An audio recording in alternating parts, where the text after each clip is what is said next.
4, 3, 2, 1. Ladies and gentlemen, welcome to the main event.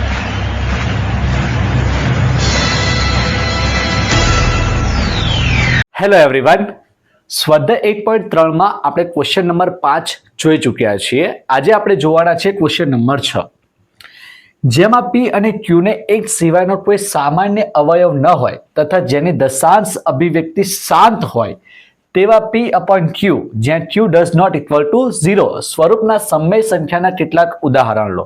ચલો આપણે આ જે અડધો ક્વેશ્ચન છે એને આપણે પહેલા લખીએ. આપણને શું કીધું છે? સમય સંખ્યાના ઉદાહરણ લેવાના છે જ્યાં Q does not equal to 0 હોય અને એની દશાંશ અભિવ્યક્તિ કેવી હોય?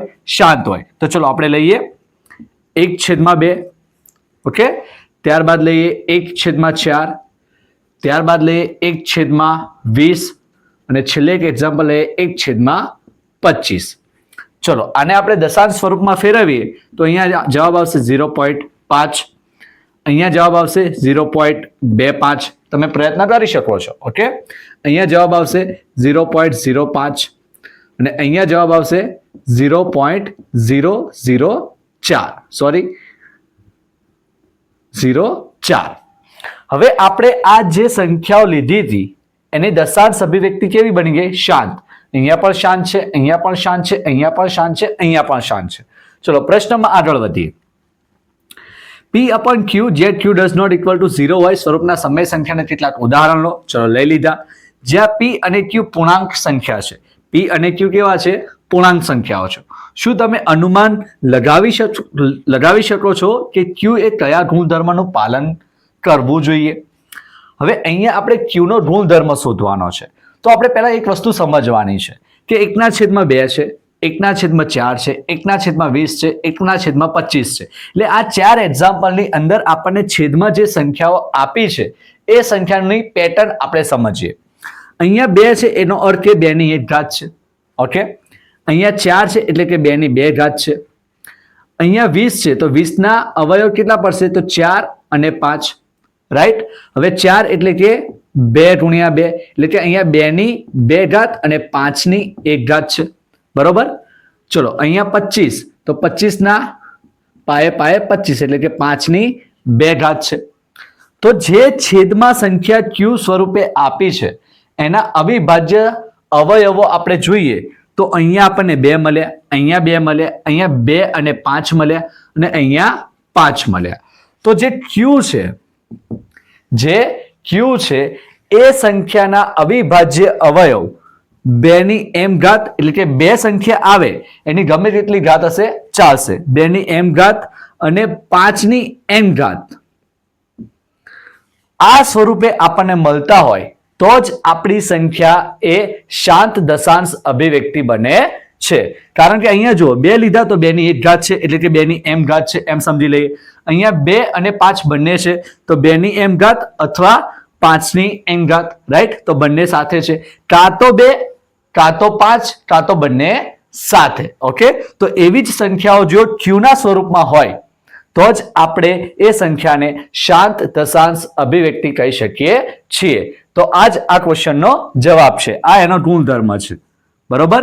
કે Q જે છે એના જે અવયવ છે, Q ની જે સંખ્યા છે એના જે અવિભાજ્ય અવયવ છે એ 2 હોવો જોઈએ અથવા 5 હોવો જોઈએ અથવા 2 અને 5 બંને હોવો જોઈએ.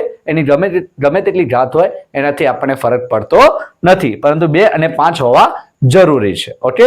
તો જ એ દશાંશ અભિવ્યક્તિ શાંત બને છે.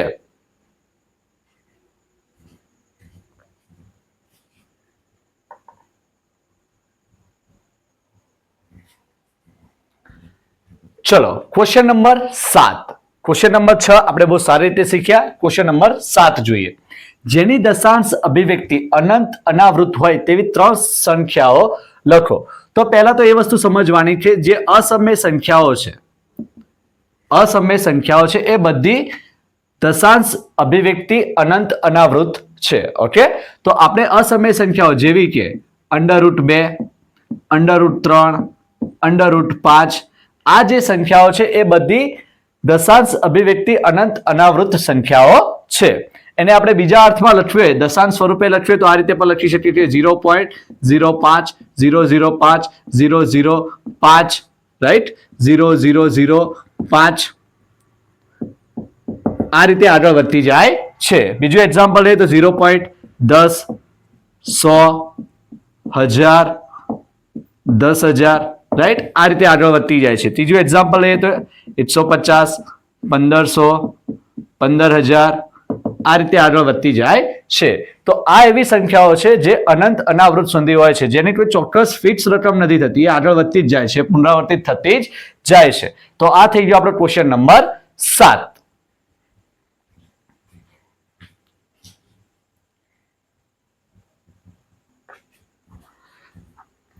ચલો, ક્વેશ્ચન નંબર 7 આપણે જોઈ ચૂક્યા. ક્વેશ્ચન નંબર 8, સમય સંખ્યાઓ 5/7 અને 9/11 ની વચ્ચે આવેલી 3 ભિન્ન અસમય સંખ્યાઓ શોધો. મિત્રો, આ જે સમય સંખ્યાઓ છે એની વચ્ચે જે અસમય સંખ્યાઓ આવેલી છે, સમય સંખ્યાઓની વચ્ચે જે અસમય સંખ્યા આવેલી છે એ આપણે શોધવાની છે. તો સર્વપ્રથમ આપણે આને દશાંશ સ્વરૂપે ફેરવી લઈએ. 5/7 એટલે કે 5/7. ઓકે, પોઈન્ટ મૂકીશું એટલે અહીં આવશે 0 70 49 50 માંથી 49 જાય તો જવાબ આવશે 1. ચલો ફરી 0 મૂકીએ, 7 × 7 10 માંથી 7 જાય 3, ફરી 0 મૂકીએ, 7 × 4 = 28 30 માંથી 28 જાય એટલે 2 બચે, ફરી 0 મૂકીએ, 7 × 2 = 14 20 માંથી 14 જાય 6 બચે, ફરી 0 મૂકીએ, 7 × 8 = 56, રાઈટ. તો 60 માંથી 56 જાય તો 4 બચે, ફરી 0 મૂકીએ, 7 × 5 = 35 40 માંથી 35 જાય તો 5 બચે, ફરી 0 મૂકીએ એટલે 50 આવી જશે. ઓકે, એટલે હવે પછી ફરીવાર આ સંખ્યા રિપીટ થવાની છે. તો એની દશાંશ અભિવ્યક્તિ શું થશે? 0.714285 આ રીતે રિપીટ થતી જશે. ઓકે, ચલો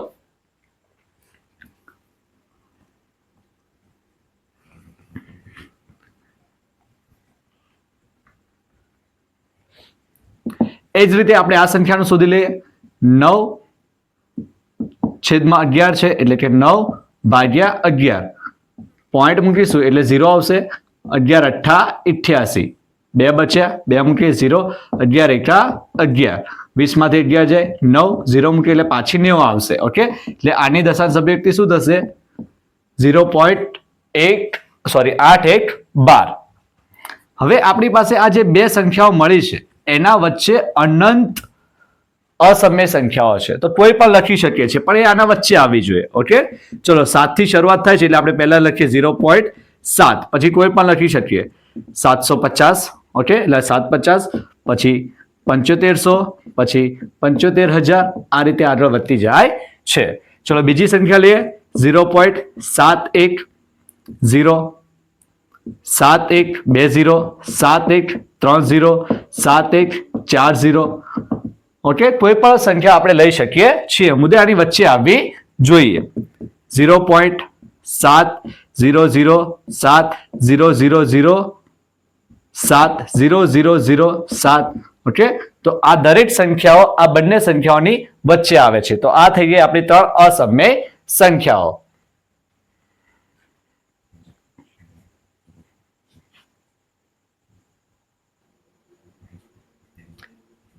ચલો ક્વેશ્ચન નંબર 8 આપણે ભણી ચૂક્યા. ક્વેશ્ચન નંબર 9, નીચેની સંખ્યાઓનું સમય અને અસમય સંખ્યામાં વર્ગીકરણ કરો.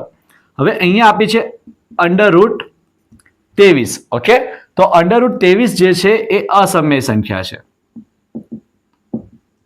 કારણ કે એની જ્યારે આપણે દશાંશ અભિવ્યક્તિ શોધીશું ત્યારે અનંત અનાવૃત હશે. ઓકે, 225 √ 225 આપે તો આ એક પરફેક્ટ સ્ક્વેર છે.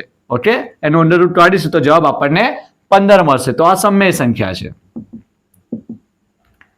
અહીંયા 0.3796. ઓકે, ફિક્સ રકમ આપણને આપી દીધી છે, ફિક્સ સંખ્યા આપણને આપી છે. હવે એના નીચે આપણે 4 અંકની 0 વાળી સંખ્યા મૂકીશું તો આપણને P/Q સ્વરૂપે મળી જશે. તો આ પણ સમય સંખ્યા છે. પાંચમું, અહીંયા આપણે જુઓ 478 478 એટલે કે 7.47812 એટલે આપણને અહીંયા પણ એક ચોક્કસ રકમ મળી જાય છે. ઓકે, 478 478 રિપીટ થાય છે, તો આ સમય સંખ્યા છે.